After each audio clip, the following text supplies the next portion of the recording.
विद्या विहार नगर पालिका पिलानी के अध्यक्ष पर पालिका के कुछ पार्षदों ने भ्रष्टाचार के आरोप लगाए हैं। पार्षद सिकंदर देवना ने आरोप लगाया है कि चेयरमैन ने खसरा संख्या 6 की जमीन जो नगर पालिका को आवंटित की गई थी उसे मात्र 500 रुपये में अपने रिश्तेदारों को पट्टे जारी कर दिए हैं। वहीं खसरा संख्या 727 त्रिवेणी प्याऊ के पास है, उसमें उच्च न्यायालय का स्टे होने के बावजूद पट्टे आवंटित कर दिए गए हैं। पार्षद ने आरोप लगाया है कि नालों के निर्माण के लिए टेंडर प्रक्रिया में घोटाला किया गया है, जिसमें एक ही फर्म को ठेका दे दिया गया है। ऐसे अनेकों मामलों में पार्षदों ने चेयरमैन व अधिशासी अधिकारी तौफीक अहमद पर भ्रष्टाचार के आरोप लगाए हैं व उच्च अधिकारियों से इनकी जांच की मांग की है। बताइए क्या मामला है? नगर पालिका विद्या विहार में चेयरमैन कमलेश रणवा व तत्कालीन अधिशासी अधिकारी श्री तौफीक अहमद जी द्वारा पिछले 3.5 साल के कार्यकाल में जो भ्रष्टाचार किए गए उनकी हम जांच की मांग करते हैं और इनकी शिकायत हम विभिन्न विभागों में भेज भी चुके हैं। ये शिकायतें निम्न प्रकार हैं। सबसे पहले जिला कलेक्टर द्वारा खसरा नंबर 6 में 76.97 हेक्टेयर जमीन नगर पालिका को आवंटित की गई थी। इस जमीन में नगर पालिका द्वारा अपने रिश्तेदारों चेयरमैन द्वारा अपने रिश्तेदारों व अपने चहेतों को मात्र 501 रुपये में अभियान की आड़ लेकर पट्टे आवंटित किए गए हैं, जो एक बहुत बड़ा भ्रष्टाचार है। लगभग 100-125 करोड़ रुपए का भ्रष्टाचार है वो। कि अगर इस जमीन की नगर पालिका द्वारा नीलामी की जाती तो नगर पालिका को 100-125 करोड़ रुपए की आय होती, जिससे नगर पालिका की जो आज के दिन जो हालात चल रहे हैं वो नहीं होते, वो देखने नहीं पड़ते। तो ये एक सबसे बड़ा घोटाला है। झुंझुनू जिले में इतना बड़ा घोटाला नहीं हुआ होगा जितना बड़ा ये घोटाला चल रहा है। एक राजगढ़ रोड पर एक बहुत ही बेशकीमती जमीन थी, वो किसी समय वो शिवाचक भूमि थी, फिर रेवेन्यू बोर्ड के फैसले द्वारा उसको खातेदारी जमीन कर दिया गया। फिर नगर पालिका द्वारा अभी उसके एक गलत तरीके से सुबूतों की कार्रवाई की गई है। सुबूतों की कार्रवाई में क्या होता है कि आबादी भूमि होनी जरूरी होती है, आबादी बसावट जरूरी होती है। वहां पर एक भी घर नहीं बना हुआ, लगभग 30 बीघा जमीन है वो।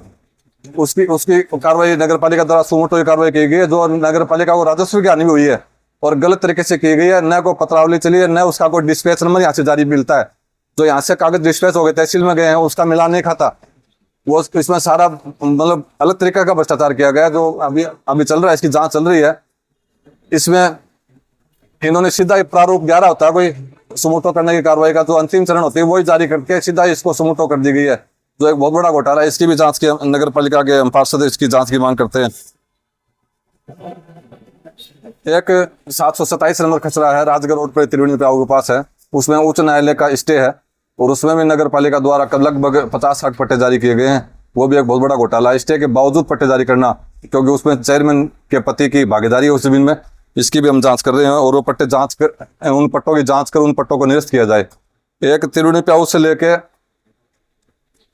पावर हाउस तक एक नाले का निर्माण किया गया, जिसकी कीमत लगभग 37 लाख रुपए है और वो 37 लाख के नाले की जो कार्य की जो स्वीकृति होती है वो बोर्ड में लेनी पड़ती है। लेकिन इन्होंने क्या किया कि एक ही काम को एक ही फर्म को 2 टुकड़ों में करके दे दिया और वो 37 लाख का नाला बिना मतलब बना दिया। उसका न तो पानी की निकासी हो रही है, न उसका कोई औचित्य है और उसकी गुणवत्ता की जांच की हमने एसडीएम को और डीएलबी को शिकायत कर रखी है। इसमें यह पाबंद किया गया नगर पालिका को हमारी शिकायत के द्वारा कि जब तक इसकी गुणवत्ता की जांच नहीं हो जाती है, जब तक इसका भुगतान नहीं किया जाए, तो ये भुगतान अटके पड़े इस नगर पालिका के। एक यूनिपोल की यहाँ नगर पालिका विद्या विहार में यूनिपोल लगाए गए थे, 10 यूनिपोल, जिसमें नगर पालिका के मतलब मनमर्जी की गई है। उसमें सिर्फ एक ही फर्म द्वारा बिड लगाई गई है, दूसरी फर्म का नाम लिखा गया बिल्कुल फॉर्मेलिटी के लिए। उसका न जीएसटी नंबर है, न कोई उसका रजिस्ट्रेशन नंबर है और उसी एक ही फर्म को इतनी भ्रष्ट तरीके से ये उसको ठेका दिया गया 50 लाख रुपए का। जैसे 5 लाख का एक यूनिपोल था तो 4,99,900 रुपए मनमर्जी से रेट लिख के उसको ठेका दिया गया। उसकी जांच की जानी चाहिए कि एक ही मात्र फर्म को कभी ठेका दिया नहीं जाता। उसकी पूरी मेरे पास पत्रावली है, उसके आरटीआई से मैंने पूरी जानकारी ले रखी है। इसकी भी जांच की हमने मांग करते हैं। तीसरी, एक वार्ड नंबर 13 में एक रोड बनाई थी, फिर उसके 2 महीने बाद ही एक रोड और बना दी गई उसी पर ही। उसी एक रोड का 2 बार भुगतान उठाया गया 6 महीने के अंदर ही। उसकी भी हम जांच कर रहे हैं, जांच की मांग करते हैं। एक नगर पालिका चेयरमैन द्वारा अपने रिश्तेदारों को नगर पालिका में संविदा पर कर्मचारी लगा रखा है, पर 2-3 कर्मचारी इनके रिश्तेदार हैं वो, तो चेयरमैन कभी अपने रिश्तेदारों को या अपने भाई भतीजों को नगर पालिका में नहीं रख सकते। तो ये भी एक गलत इन्होंने भ्रष्टाचार कर रखा है, इसकी भी जांच कर रहे हैं, उनको हटाया जाए इनको। अब इतने भ्रष्टाचार कर दिए नगर पालिका ने, नगर पालिका के पास न तो पार्षदों को देने के लिए भत्ता है, न सफाई कर्मचारियों को देने के लिए पैसे हैं, और लगभग पहले के काम किए हुए हैं नगर पालिका चेयरमैन के, उनके लगभग 1.5 करोड़ रुपए बकाया हैं। और नगर पालिका के पास अगर वो कोई बजट आएगा तो पहले उनका भुगतान किया जाएगा। इसका मतलब 1 साल तक कोई काम नहीं होगा नगर पालिका का, न किसी को पेमेंट दिया जाएगा। जो अपने आदमियों को काम दिया हुआ है तो पहले उनका भुगतान किया जाएगा। तो इसकी जांच चल रही है। तो इससे मतलब नगर पालिका में पूरी तरीके से भ्रष्टाचार किए गए हैं। अब 3.5 साल के जांच की 3.5 साल के कार्यकाल की हम जांच की मांग कर रहे हैं, जो चाहे एसीबी से कराओ, किसी से भी कराओ। इसलिए व्यक्तिगत रूप से भ्रष्टाचार किया गया नगर पालिका में, इसकी जांच की मांग कर रहे हैं। इससे पता लग जाएगा कौन भ्रष्ट और कौन ईमानदार है। धन्यवाद।